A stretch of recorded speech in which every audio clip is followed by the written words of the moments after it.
Next to Slater was Private Second Class Sharp. Carl Sharp stood at 177 centimeters and weighed in at 75 kilograms. He was of American descent with blonde hair and brown eyes.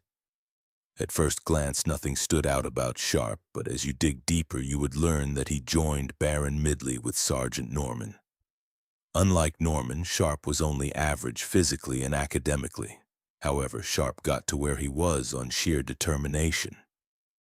He was always trying to be more like his childhood friend, the now Sergeant Norman. His specialization was infantry and maintenance. Sadly, this specialization was given to people who did not qualify for any other job specialization. It also meant that despite all his efforts, Sharp would never progress to Private First Class unless he was able to qualify for a different job specialization and pass the comms training required to be promoted. Private Sharp never let this curb his enthusiasm. He was determined to become one of the best. Next in the order was Private First Class Kono. Dai Kono is of Asian descent with black hair and brown eyes. Dai Kono was from the former Korean Republic before it joined the Geo-Asian Combine. He stood at 154 centimeters in height and weighed 52 kilograms. He is crude, often vulgar, and comes from a rather shady past. It is believed he joined Baron Midley to get away from his past life, though some of his traits still obviously followed him. He has tattoos visible on his hands, neck, and his right cheek, though it is obvious he has more covered by his uniform. Private Kono is the team's sniper. He could hit an aspirin sitting on a person's head in a windstorm in 2 kilometers. He was just that good at what he did, which is most likely why Baron Midley was willing to overlook his shady past. Then came Private Second Class Smith. Caden Smith was recently promoted to Private Second Class. As such, he began his training to become a vehicle technician, but has not achieved his certification yet. He enlisted as general infantry but wants to become a commanding officer one day. He stands at 175 centimeters and weighs in at 86 kilograms. He has blonde hair and blue eyes. Last in the row is Corporal Haroldson, sitting across from Sarah. Across from the sergeant was Private First Class Rodriguez.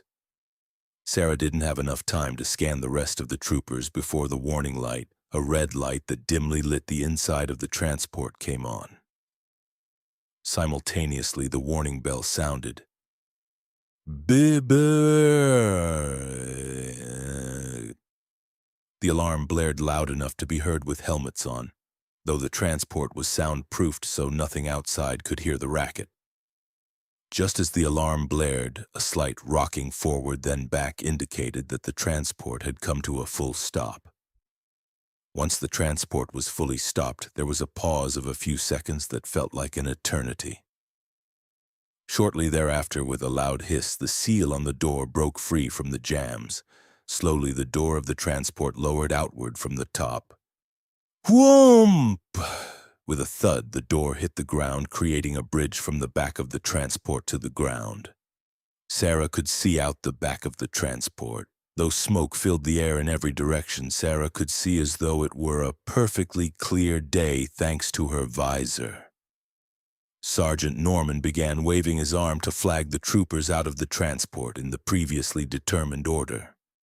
Left then right, from the front to the back, the troopers filed out of the transport and took up their positions outside of the transport. Sarah was the second to last trooper to exit the transport. She was followed by Corporal Haroldson, who, along with Sarah, was placed on rear guard. The troopers fanned out in a semicircle formation with the transport at their back. They then began scanning all directions, including the sky. No sign here. Ritz. Kono came across the comm line. No heat signatures, Smith added, raising his rifle towards the sky. Good grief. Fat lot of good a thermal image does in this situation, Smith. Sarah thought as she stood up from her seat and readied for her departure. Commander Voss came across the comm line. Our target was last sighted to the southeast from here. Unit 37 has engaged. Move to reinforce.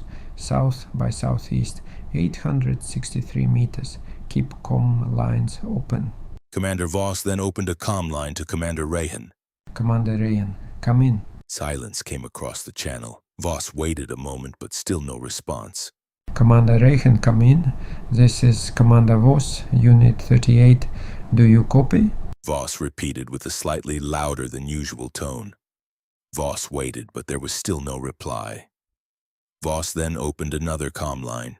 Central Command, has there been any contact with Unit 37? Voss called out. A voice across the comm line replied, No recent contact has been made. Their transponders show them southeast of your position. Roger that. Voss responded. Voss waved his hand in the air, switching back to the trooper's comm line. Norman, proceed with caution. No communication can be established with Commander Rahan. I will attempt communication with Unit 37 directly. Voss said with his monotone voice having returned to its normal volume.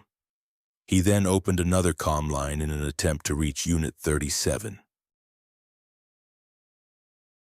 During the late stages of the Cold War, while the major powers of the world were focusing on the dangers of each other, Byron Midley, as if given insight ahead of time, began researching the ghost phenomena.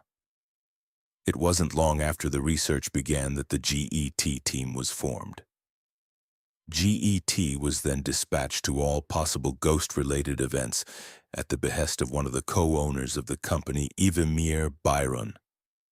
Mr. Byron seemed to have a keen interest in the ghost phenomena and invested large sums of money into the research and study on them.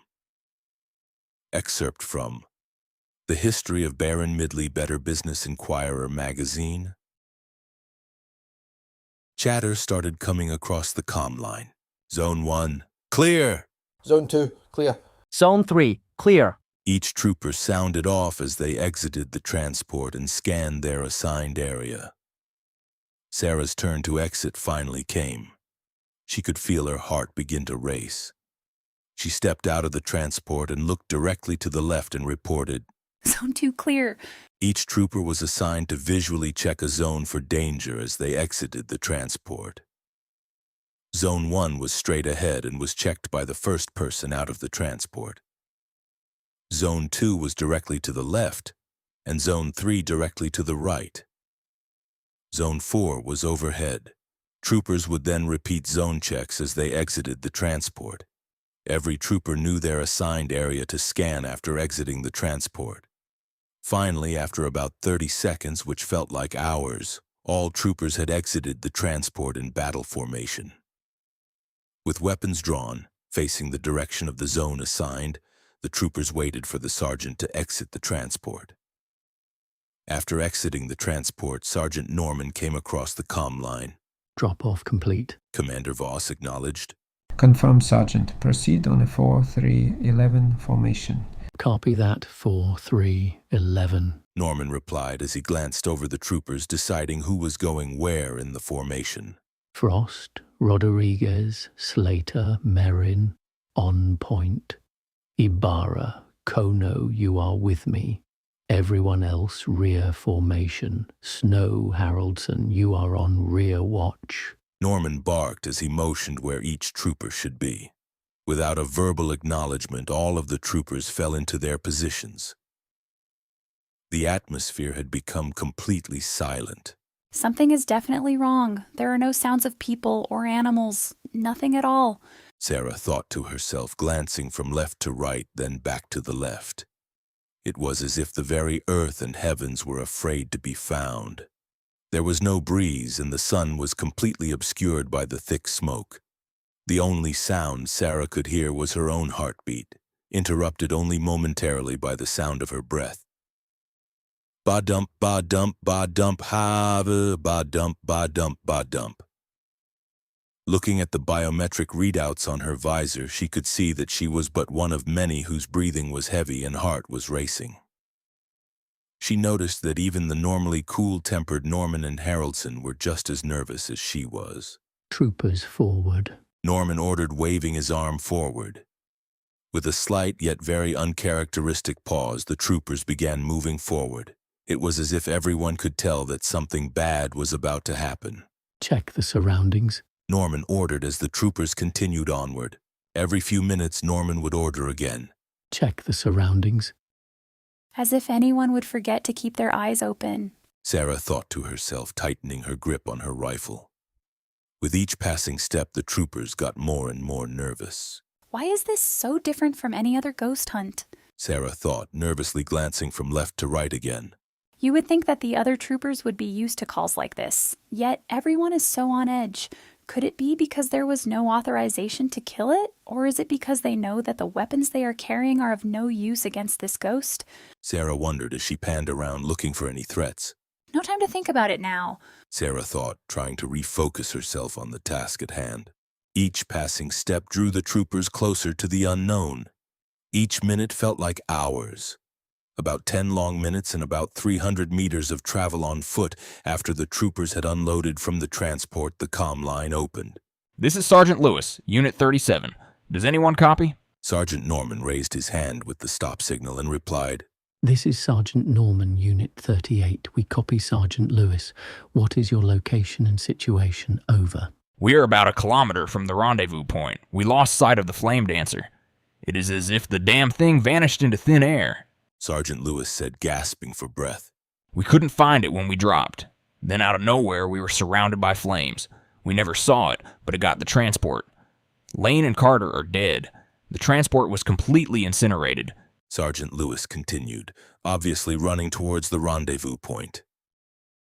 Baron Midley had been able to establish such a strong presence during the entirety of the Pangeo conflict, thanks in part to their location in the neutral zone, an area encompassing parts of Europe, Africa, and all of the Antarctic between the two superpowers. Focusing on the ghosts would push Baron Midley into the position of wealthiest entity ever known, but this feat came many years after the company's inception. Selling wares in the form of foods, beverages, vehicles, computer technology, and even weapons to both sides of the then Pangeo conflict would lead to their rise in both power and wealth. Baron Midley would remain completely neutral during the entirety of the Pangeo conflict, which allowed them to remain in good graces with both sides during the war. Furthermore, the company's technology was completely proprietary, so no secrets were shared with either faction, and assured both factions were reliant on Baron Midley technology. Excerpt from the History of Baron Midley, Better Business Inquirer magazine. Sergeant Norman came across the comm line. Did you copy that, Commander? Yes, I did. Voss replied, turning towards Huskins. Return to the drop-off point. We are picking up whatever remains of Unit 37.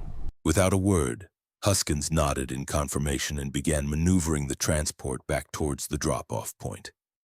Commander Voss came back over the comm line. Sergeant Lewis, home in on our transport and retreat to our location. We will lift your unit out of here. Yes, sir.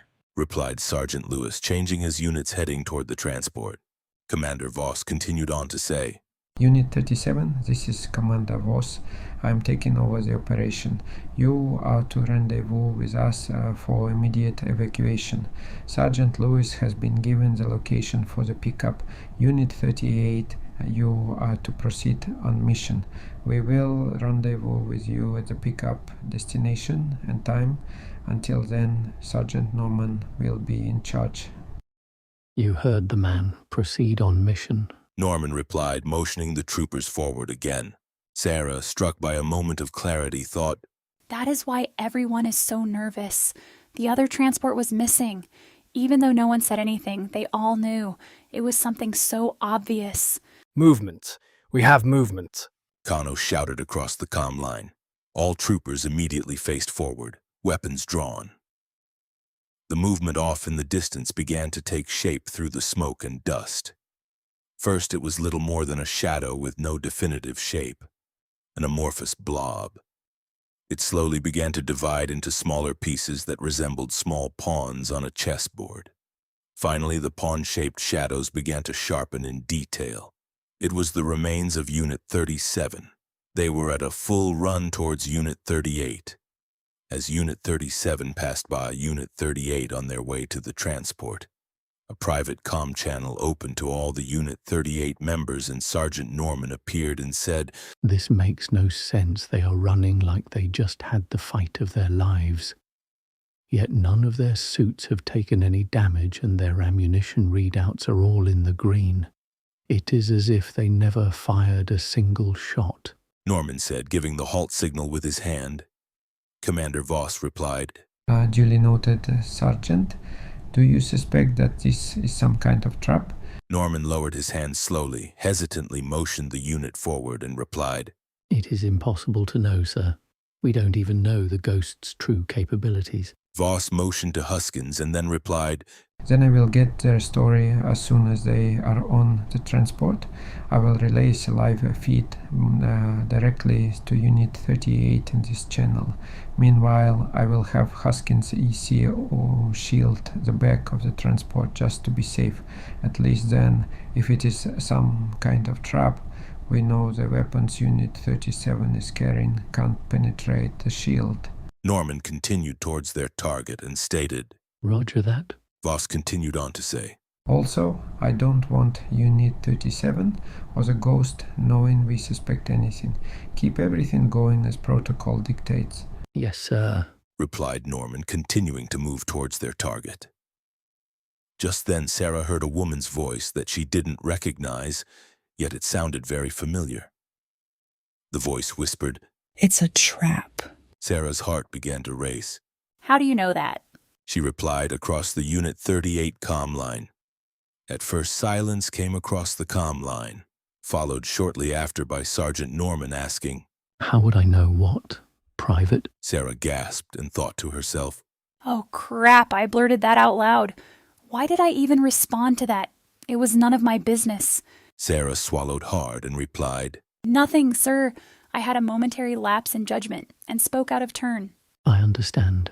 We are all nervous, Private. Now get your nerves under control. Sergeant Norman said without missing a beat. Why did I respond to that? I am the only woman in the unit, so I should have known that had to be someone important. And now I have gone and made myself look hysterical in front of the other troopers. Good grief, they are never going to take me seriously. Sarah thought to herself, slapping herself on the helmet. She then thought to herself, Get your head in the game, girlie. Just don't respond to anything unless required.